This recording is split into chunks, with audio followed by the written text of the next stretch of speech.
Deacon's like, your daddy raised you right. He didn't, but they're still good boys. Well, it had little to do with John, but they're still good boys. They're good boys despite John.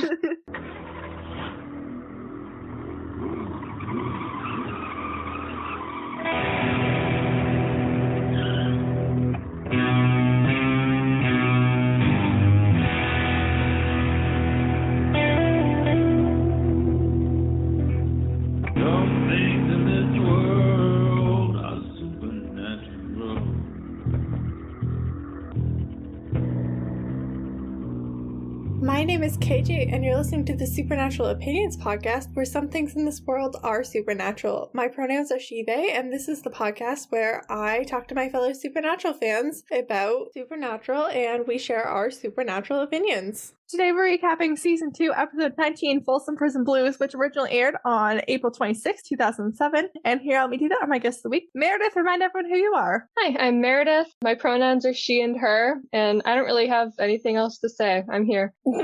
You've been here a lot. It's okay. If you don't know who I am by now, then I'm impressed, actually. And Frances, remind everyone who you are. Hey, I'm Frances. I go by she, her, and I'm excited to be back. It's been a few episodes since I've been here. Wow, we missed you. Aw, thanks. And this is your first time with us, so please tell us a little bit about yourselves. hi. Hello, I'm Whiskey and my pronouns are she, her. Yeah, this is my first time on any podcast that it wasn't my own. I'm really excited to be your first guest appearance, and you're currently watching Supernatural for the first time, right? I am. I'm on season 9. Actually, before I joined this call, I was watching an episode. I am on season 9, episode 3. Yay, that's so exciting. Good times over there in season 9. We'll get there in 2026.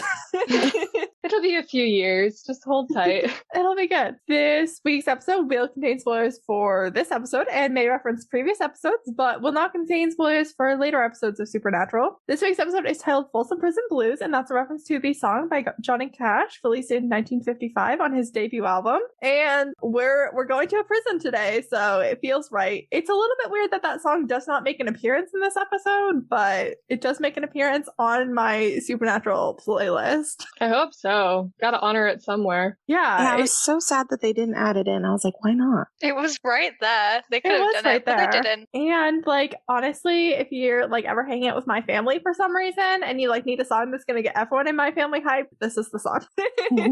This week's episode was written by John Sheehan and directed by Mike Roll, both returning writing and directing. This is John Sheehan's final episode of Supernatural. It's been a great 2 years. He wrote some good ones over the last 2 seasons, but this is unfortunately his last time with us.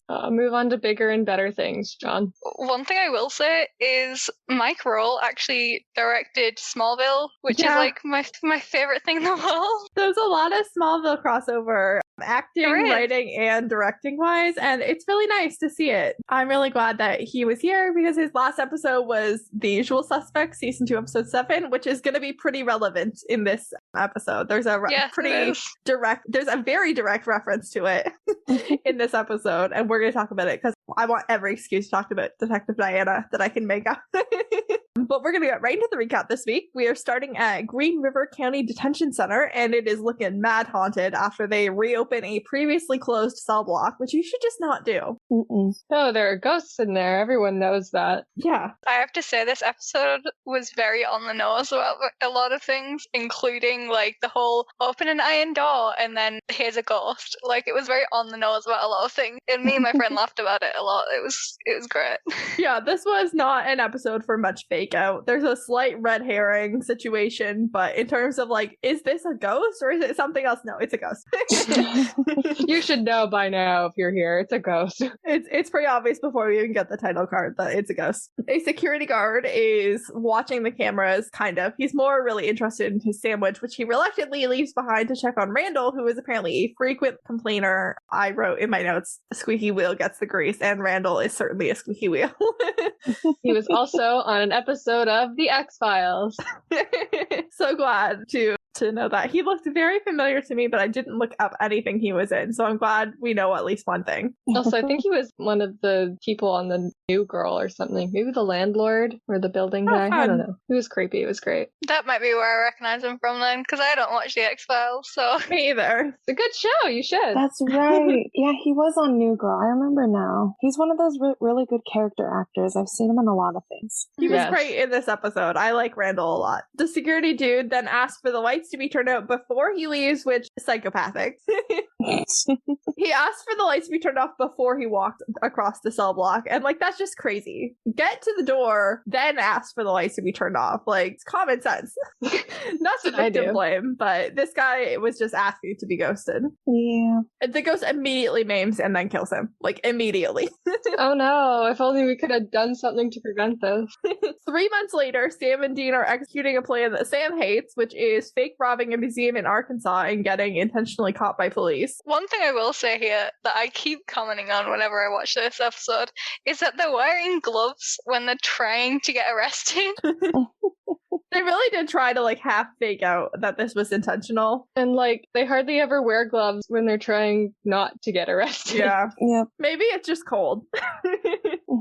Sure, we'll go with that. Okay. Because, you know, I can't go into the crime scene stuff of it all, or else I will, like, raise my blood pressure to a dangerous level. A fun thing that I kind of forgot to mention about Randall was he was reading The Apollo Gate, which isn't a real book, but it is based off the Apollo Break, which is, like, one of my favorite books ever. So when I researched into that, it made me very happy. That's so funny. I honestly didn't even look to see what he was reading, but I probably should have. What's it about? Literally a prison break, so it's very...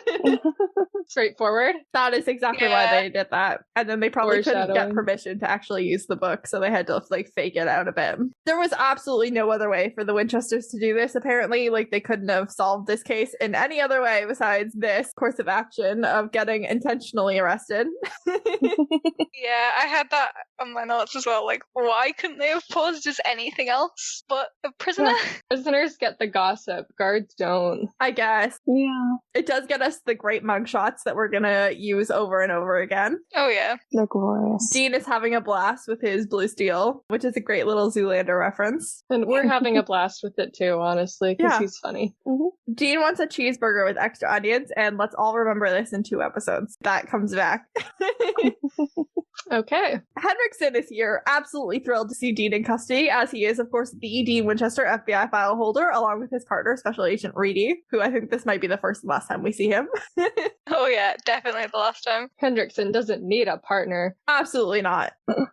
His current partner wasn't that great anyway, so... He did absolutely nothing in this episode, so... he stood in the corner and repeated Henriksen, that was it. Yeah. Dean suddenly remembers this guy, and he's like, oh, damn, I'm a little bit screwed. I have fucked up slightly. Just a little bit. Maybe the FBI loves you. Dean is being charged with mail fraud, credit card fraud, grave desecration, and skipping to the good ones, armed robbery, kidnapping, and 3 counts of first-degree murder. They aren't allowed to just skip you through to the good ones. They do have to tell you all the things you're being charged with, but... It would have taken them a while to list all of them, though. It would have been the whole episode, basically. I want to hear the rest of that list. Have you seen the TikToks where it's like scrolling up the side? It's... That's true. That is true. It's a lengthy list.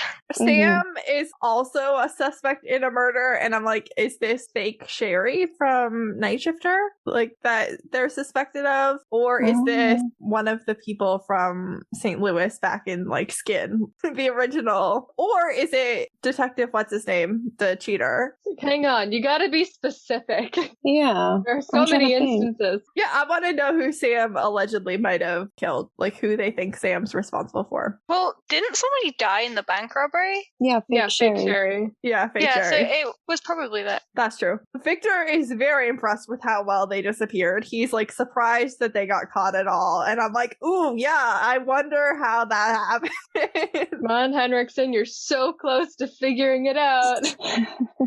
There's a reason that it takes so long for Henriksen to catch them eventually, because, like, yeah, they only get caught when they want to be caught. A public defender arrives to defend Dean and Sam because, again, they have a 2-for-1 special, just like Unusual Suspect. They are sharing a public defender, which I think might be an issue. If I were Sam, not to be like all up in my legal advice giving, because I'm not a lawyer, so don't take any legal advice as actual advice. If I were Sam, I would ask to have my charges separated from Dean's and have a separate trial, because Dean has a lot of charges and they're way worse than Sam's. Yes. So I would be getting a separate lawyer and a separate trial.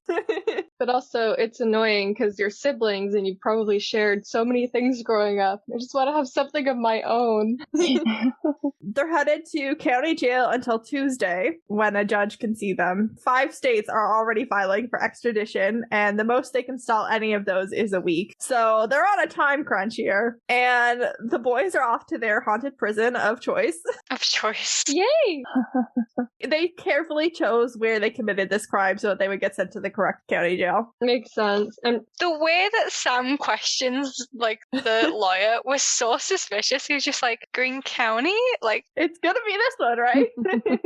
it's gotta be it. really, please? I love the bars there. Imagine if they got sent to a different, like, jail. Imagine if they're like, no, we can't send you to that jail. We're sending you to this other. Oh my god, they would have been mad. Sorry, Green River's too overfilled, too crowded. You have to escape for real now. I'm shocked they didn't get sent to separate prisons, honestly, or separate wings. I'm surprised they were allowed to hang out as much as they do. It's like, there are so many inconveniences that should have happened, but if they did happen, it would just be so much unnecessary episode time getting filled up. So we have to allow for some luck. Dean promises that he won't trade Sam for smokes, and once again, I'd like to say young Dean 1000% was a smoker. Like, Stanford era Dean Definitely. definitely smoked. 100%. Dean calls top bunk, and his roommate immediately is like, no, man, no. And Sam's cellmate is somehow way larger than Sam, which, you know, is impressive because Jerry Padalecki is ginormous. He's tall. 6'4". Yeah, this guy is like 6'5" or 6'6" and like twice as like heavy as Jared is. Like, this guy is a lot bigger than him. I love how he was just looking up at him like, oh gosh, I didn't think that was possible. Sam is feeling real nervous about being here. I've never seen a taller person before. I'm not the alpha. The plan was to get caught, get inside, and get out before Henriksen got to them, but Henriksen arrived before they even got to the prison, so the already dicey plan is just immediately going to hell. Dean makes a joke about getting teardrop tattoos, and I'm like, you've already killed more than enough people to get inked, like, go for it. Don't go for teardrop tattoos. It's not a good look. Not on new. I will say, one of my favorite things from this is, like, the irony with him saying, you from Texas all of a sudden? Like, when both of the actors are from Texas? Absolutely. Yeah. I love that line. Also, a friendly reminder that Dean Winchester was supposed to have tattoos. Why didn't that happen? Do we know? They couldn't afford it. The CW couldn't afford to fake tattoo Jensen for 327 episodes. You know, that checks out. They couldn't even afford to dunk both of them in mud in the first episode. Yeah, it was just so one of them. funny. They had to pick and choose because they couldn't afford to dunk both of them. So they definitely couldn't afford fake tattoos. And that's why Dean doesn't have tattoos. But I've seen like someone edit them onto him and oh, he looks so good. We missed out. We really did. HBO Dean would 100% have had them and I want it. Dean promises that their escape plan is 100% a sure thing or else he wouldn't have come in here, and that these people are in prison but they don't deserve to die, and so far 4 people have been killed. I'm counting this as 3 prisoners plus the prison guard. That's how I interpreted that later when we do the death count. That's 4 people includes that prison guard. This is when we get that line about Sam suddenly being from Texas, because Sam scoffs at Dean calling any of these people innocent, because these people, no matter what they did, do not deserve to get jail ghost vengeance put upon them. Right? They didn't do anything to deserve jail ghost vengeance. To be honest, they were all at county, and I mean, I don't know how it is in America, but county over here, like, if you do something super, super bad, like, he wouldn't be sent to county first. And like Exactly.